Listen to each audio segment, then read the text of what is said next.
Good evening and welcome to Primetime News on Mitv Plus. I am Layo Shobo Folorunshaw in our top stories for tonight.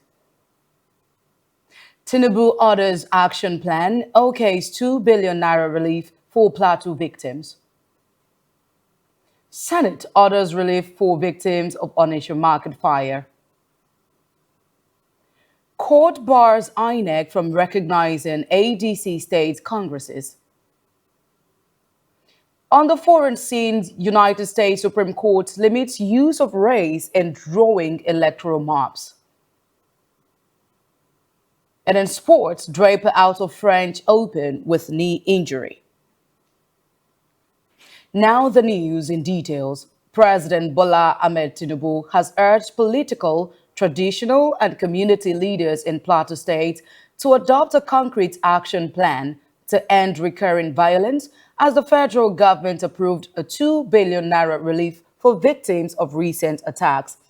At a 3-hour interactive session with a 32-member Plateau delegation at the State House, Abuja, the president called on stakeholders to move beyond rhetoric and agree on practical, implementable steps to ensure lasting peace. The meeting followed his earlier commitment to engage Plateau leaders after the March 29 killings in Angwa Rukuba, Jos North local government area of the state. Tinubu directed the delegation, led by Governor Caleb Mutfwang, to revisit previous government white papers on crisis and harmonize workable recommendations for immediate implementation. The president stressed that leaders must take responsibility for curbing violence, including identifying those who incite conflict. President Bola Tinubu has approved the removal of the authority chief executive of the Nigerian Midstream and Downstream Petroleum Regulatory Authority, Mr. Saidu Mohammed, citing public interest, and nominated Rabiu Abdullahi Umar as his replacement. The presidency, in a statement issued by Special Advisor on Information and Strategy, Bayo Ononuga, on Wednesday, said the decision was taken in line with ongoing efforts to strengthen regulatory effectiveness in Nigeria's midstream and downstream petroleum sector, a critical segment of the country's energy value chain. It added that the move was pursuant to the Petroleum Industry Act 2021, which provides the legal framework for the governance and administration of the petroleum industry.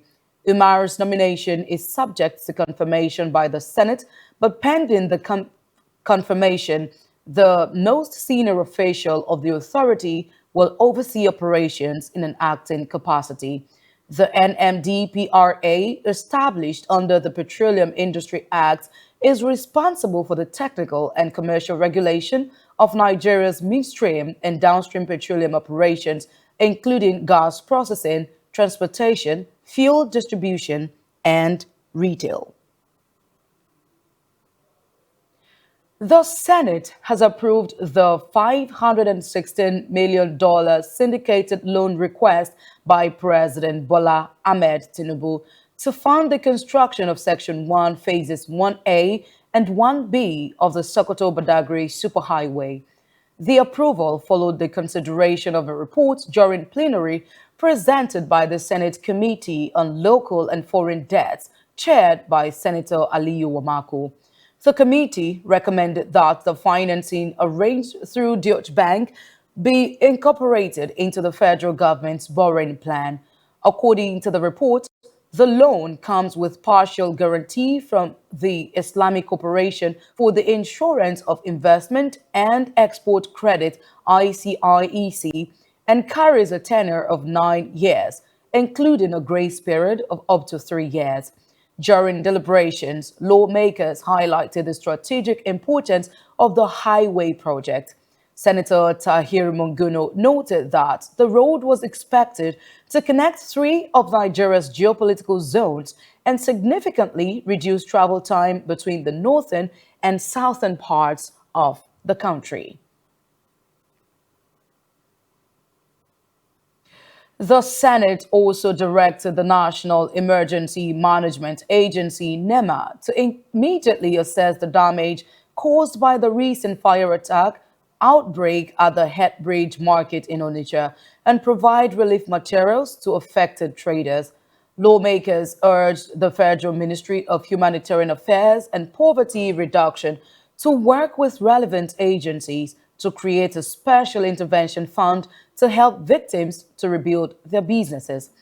The resolution followed a motion of urgent public importance moved by Senator Tony Nwoye, who drew attention to the devastating fire incident that occurred in the early hours of March 21, 2026.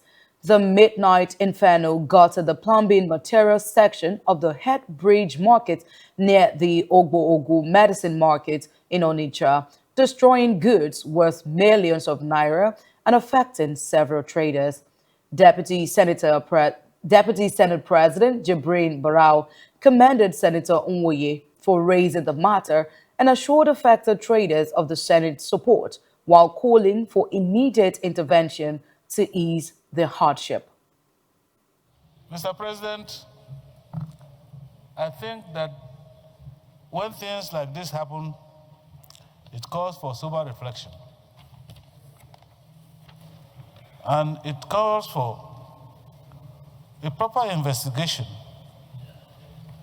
of the incidents with a view to ascertaining the causes and, of course, the consequences of such incidents. And so, it is a standard practice all over the world that the Federal Fire Service is the first responder in all disaster situations. It is equally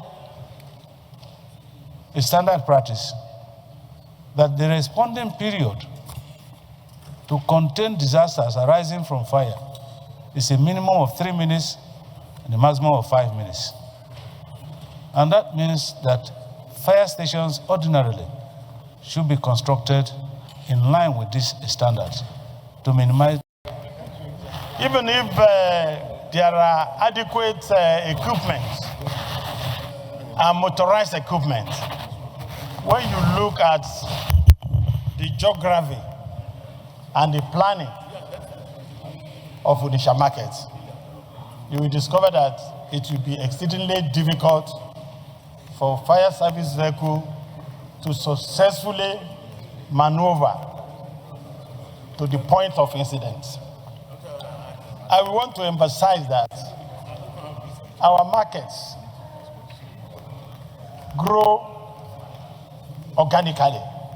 Mr. President, I think that when things like this happen, it calls for sober reflection. And it calls for a proper investigation of the incidents with a view to ascertaining the causes and, of course, the consequences of such incidents. And so, it is a standard practice all over the world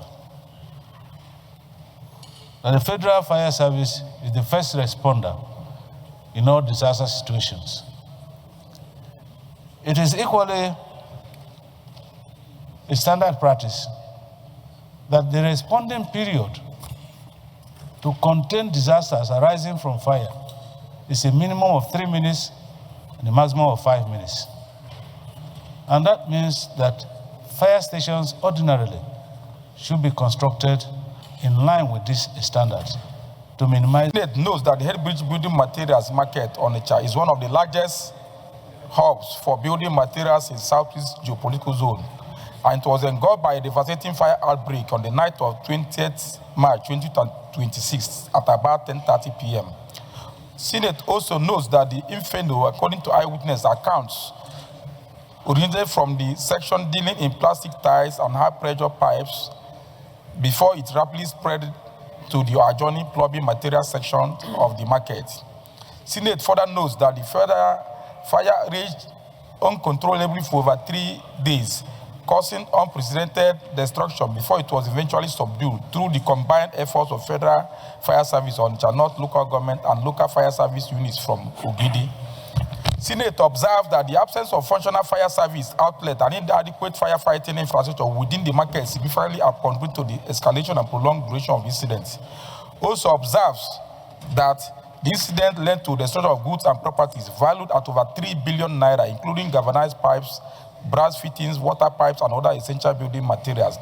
Further observes that the affected traders, many of whom rely solely on the market proceeds for their livelihood, have been rendered economically vulnerable. Through the National Emergency Management Agency, NEMA, the eyes have it.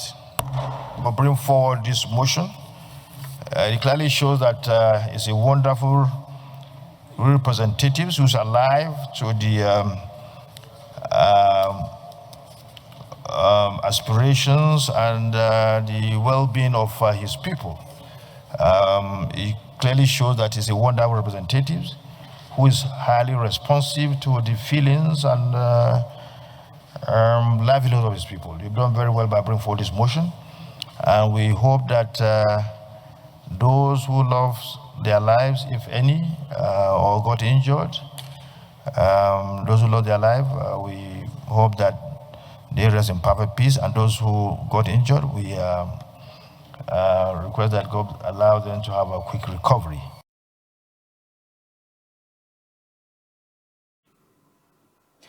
The House of Representatives has advanced a landmark bill seeking to establish a comprehensive 50-year national economic plan spanning 2026 to 2073 in a move aimed at tackling Nigeria's long-standing development challenges and policy inconsistency. Sponsored by Amobi Oga, the legislation scaled second reading on Wednesday, with lawmakers stressing the urgent need for a stable, long-term framework to guide economic growth across successive administrations. The proposed plan is designed to set clear fiscal and monetary priorities, reduce uncertainty, and reposition the nation for sustainable development and global competitiveness. Lawmakers also underscored the importance of a cohesive national roadmap to prevent fragmented and reactive policymaking, as the bill has now been referred to the House Committee on National Planning and Economic Development for further consideration.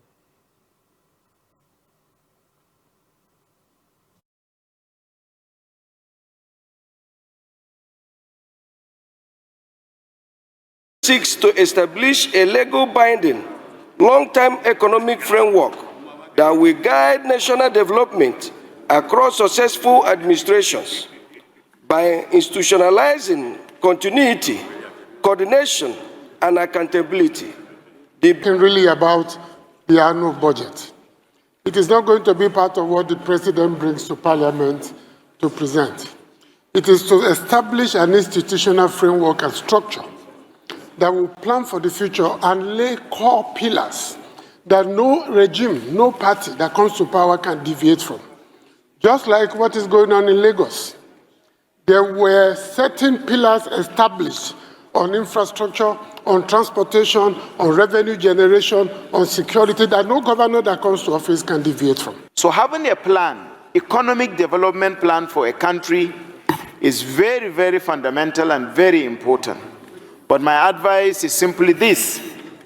As important as it is, stakeholders should be engaged during the committee's public hearing so that a lot of Nigerians who have information and idea about the past development plans will add value to this 50 years economic development plan. This bill is timely, considering the fact that we have suffered a lot with our infrastructure as a country.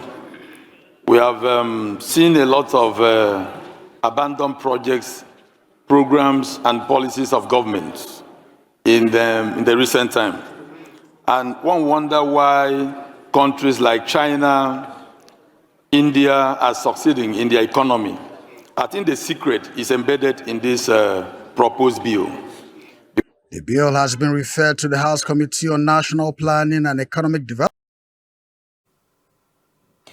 Away from the National Assembly, Justice Joyce Abdulmalik of the Federal High Court Abuja has barred the Independent National Electoral Commission (INEC) from recognizing or participating in any congresses organized by a disputed leadership of the African Democratic Congress (ADC). Justice Abdul Malik also restrained former Senate President David Mark and other party figures from interfering with the functions and tenure of elected state executives. The ruling followed an originating summons filed by Norman Obina and 6 others on behalf of the ADC state chairpersons and executive committees and challenging the legality of actions taken by an interim national leadership.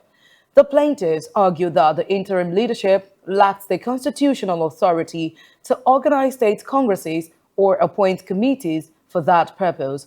They asked the courts to affirm their tenure and stop any parallel process.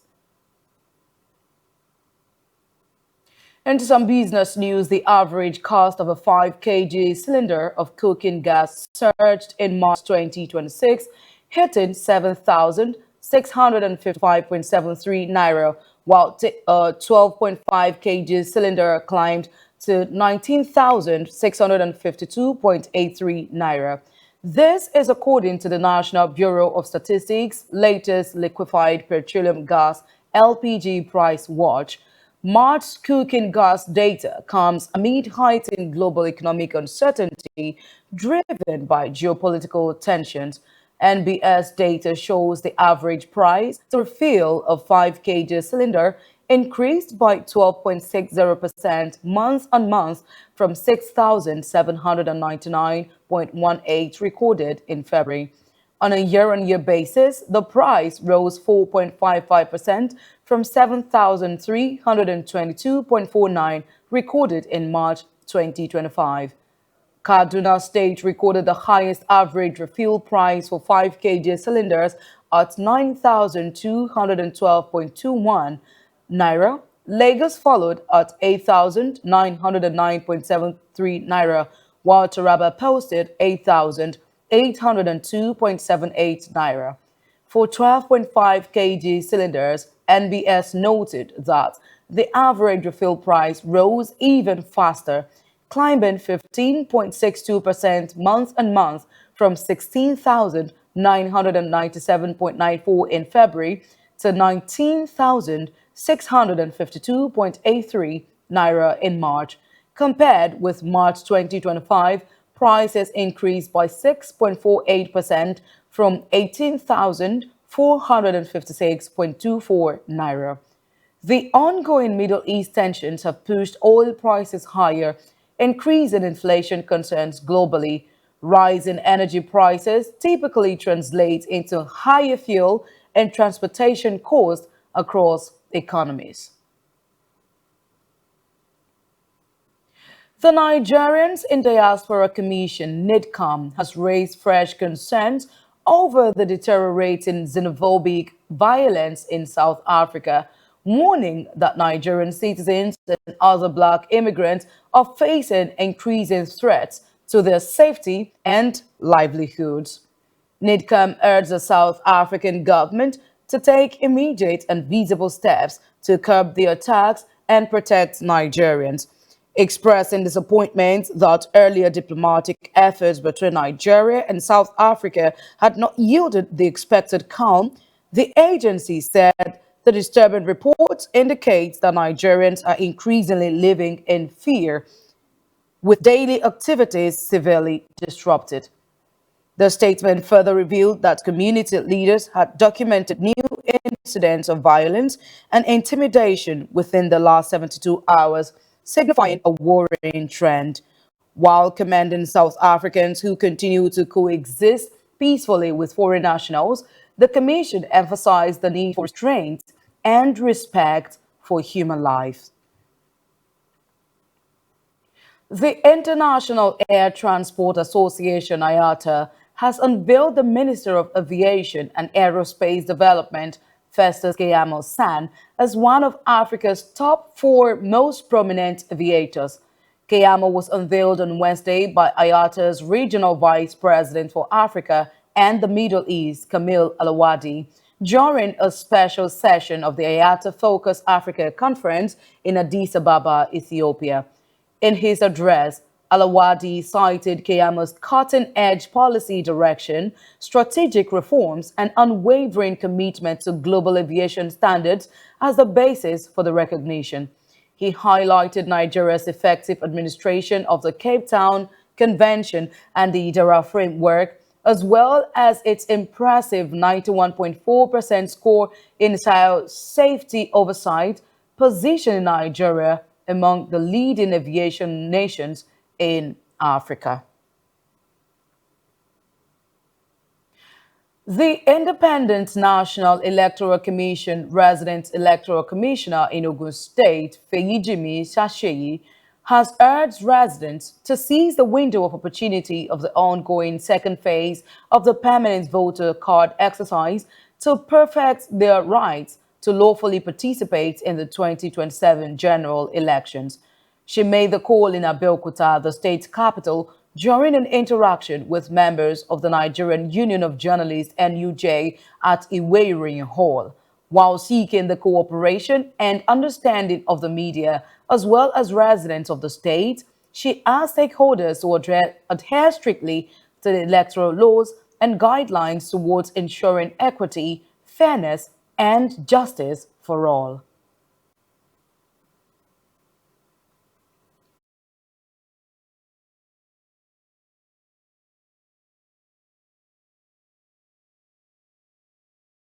Keep it at home.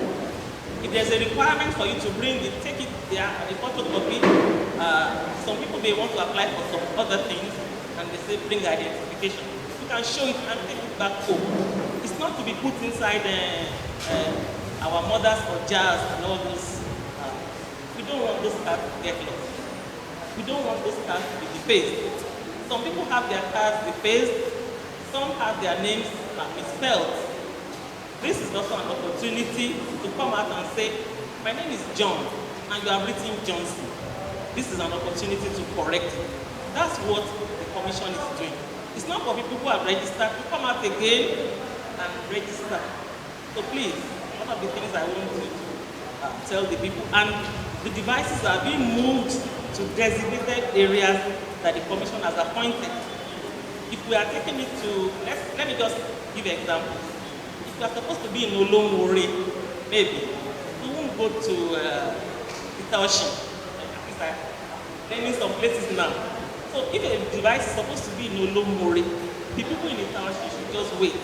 It will come to them. The commission has designated dates, times those machines are moving around. And those devices cannot be taken to illegal places. It will show. You people who know about technology, we know that if we capture where it is, and if it's in an illegal place, we capture it.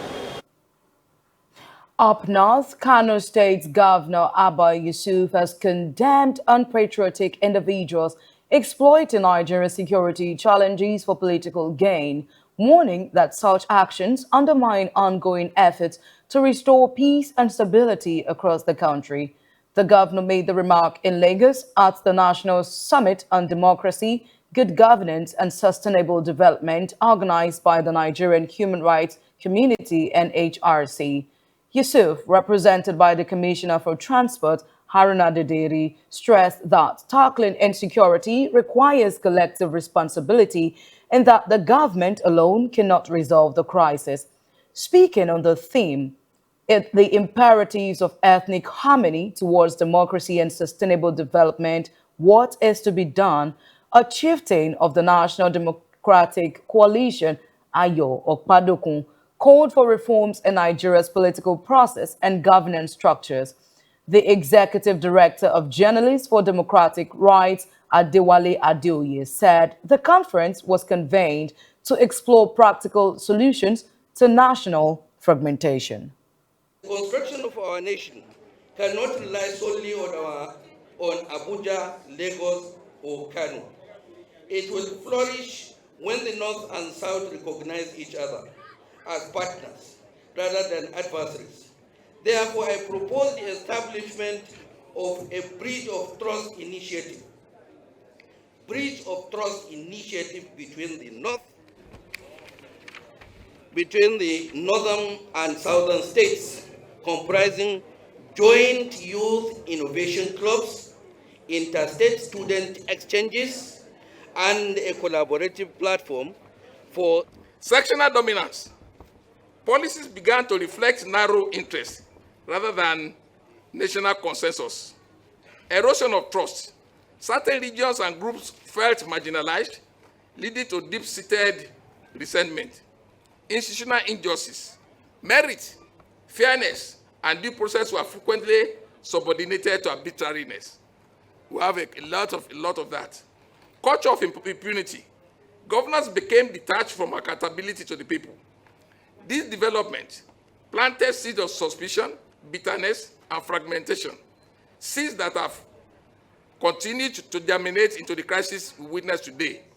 We are a country that is fractured, and this opportunity gives us an opportunity to see how we can talk to ourselves as a people. While the government is holding meetings in National Rock, holding meetings in state houses, can the people also on their own come together and discuss their future? And I believe that when people come together to speak, there is much of trust in it, because it is not about election. It's about our own future. It's about our own interest. It's about our own stability, our own safety. So for a very long time, we have not had an opportunity like this. And that is what Nigeria is. That is what defines us. The value that we share together, the history, the cultural affinity between us. So we appeal to you to tell Mr. Governor that very soon we want something like this to be replicated in Kano, that we're going to come down there, bring people from different nationalities. The National Vice Chairman of the All Progressives Congress, APC, in the Southwest, Dr. Isaac Ikemeke, has criticized comments credited to Oyo State Governor Seyi Makinde on the 1983 political crisis, describing them as divisive and unhelpful to the region. Dr. Ikemeke, who spoke during a press conference in Ado-Ekiti, said the Southwest has moved beyond such politics and remains focused on progress and unity. He added that the region is determined to work for the victory of APC in future elections. The APC Southwest leader also said the new Zonal Executive Committee is committed to strengthening the party structure across the region. He further described Ekiti State's Governor Abiodun Oyebanji as an emerging party and national leader, praising his humility, leadership qualities, and the successful flag off of his re-election campaign.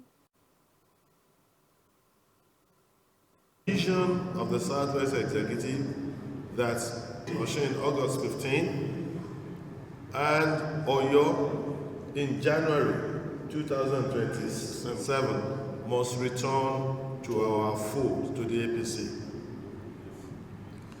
We cannot have a Southwest that is politically divided, and that we, as officers of the party in the zone, will do everything and work with all our leadership to ensure that all the states in the Southwest zone belong to the APC. We say that the remarks and the threats by the governor of Oyo State, Engineer Makinde, are uncalled for. On the foreign scene, the United States Supreme Court limited the ability of lawmakers to take the racial makeup of a state into account when drawing voting maps in a ruling that could reshape politics across the American South. In a 6-3 decision, the conservative justices sided with a challenge to new districts in Louisiana that were created to comply with a landmark civil rights law meant to protect Black Americans from racial discrimination. The way courts have previously interpreted Section 2 of the Voting Rights Act, Justice Samuel Alito wrote in the court's majority opinion, has sometimes forced states to engage in the very race-based discrimination that the Constitution forbids. The group of mainly white voters challenging the law had argued that relying on race to create districts ran afoul of the U.S. Constitution and suggested that the provision of the Voting Rights Act should be found unconstitutional in its entirety.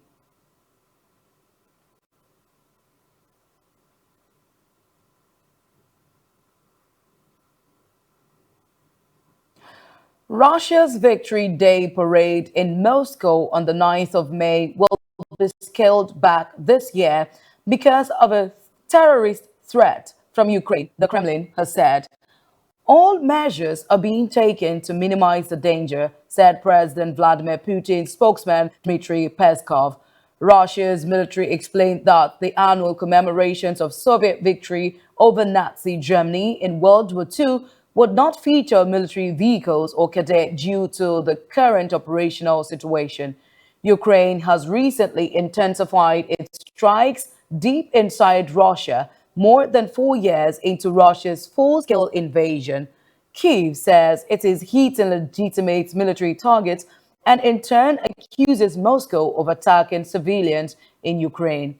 Peskov told reporters on Wednesday that the Kyiv regime, which is losing ground on the battlefield every day, has now launched into full-scale terrorist activity.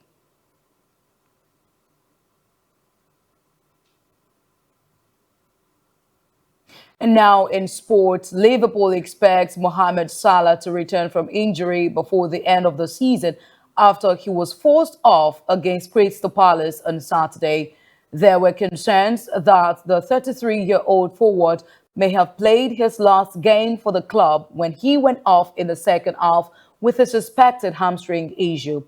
It would have been a sad end for Salah, who announced last month that he would leave after a glittering 9-year spell at Anfield, in which he has scored 257 goals in 435 appearances. However, the club on Wednesday said the problem is a minor muscle injury and that it is anticipated that the Egypt international will recover in time to feature again before leaving the club. Liverpool's final game of the campaign is at Anfield against Brentford on the 24th of May. The timeline for Salah's return also ensured that he remains on track to captain Egypt at this summer's World Cup. And finally, Britain's Jack Draper will miss the rest of the clay court season, including next month's French Open, because of an ongoing knee injury. The 24-year-old hopes to return for June's grass court season, but by then will almost certainly have fallen outside the world's top 100. Draper retired from his one and only clay court match of the season in Barcelona earlier this month because of the tendon issue in his right knee. He then pulled out of back-to-back ATP 1000 tournaments in Madrid and Rome, but expressed optimism that he would be fit for the French Open. The tournament in Barcelona was just the fourth event of his comeback from bone bruising in his serving arm, which, bar one match at the US Open, had kept him off the tour since Wimbledon last year. Draper is 28th in the world rankings, but will fall to around 50th after the completion of this week's Madrid Open. And that brings us to the end of our primetime news tonight. Thank you so much for watching. Do well to follow us on all our social media platforms at MITV Plus _NG on Facebook, Instagram, TikTok, and X. You can also watch our programs live on YouTube at MITV Plus _NG. Please remember to click the like and subscribe button. I am Layo Shobo for Lawrence Shaw. Have a good evening.